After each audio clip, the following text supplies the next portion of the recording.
is starting to slow down here, right? Like you can see it's slow, it's really starting to slow down.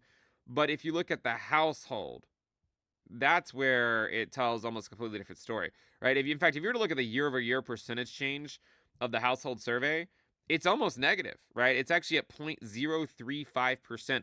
In fact, it might go negative next month because if you go back and look, this was for July. If you go back a year ago in July, you can see that it actually still went higher in August and September. And so, if this doesn't go up the next couple of months, then when you look at the year over year percentage change, it'll actually print a negative number. And the reason why that's important is because, as you can see, when it goes negative, you typically have recessions. Not always, but typically. Here's an example in 1952 where you did not get a recession even though it went negative. So, just something to think about. You also have non-farm private payroll employment level. Year over year percentage change shows that it has been dropping pretty steadily up until maybe a couple of months ago, and then it perhaps it started to accelerate a little bit.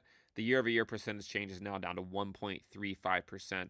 Total temporary help service employees continues to drop, but look, it's been doing that forever, and it really hasn't meant anything.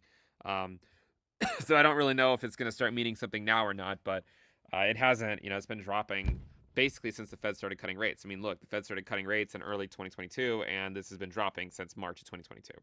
Okay.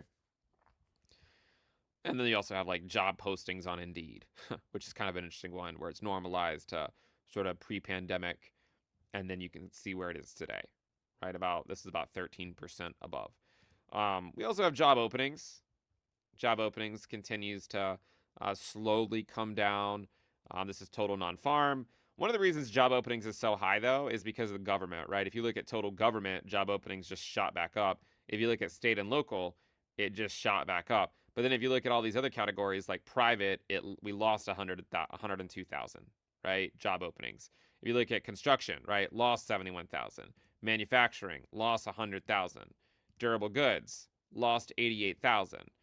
Non-durable goods lost 11,000. But then you go look at total government and you're like, oh, plus 56K, or state and local, oh, plus 118K. So it's mostly coming from the government, is where those job openings are even coming from.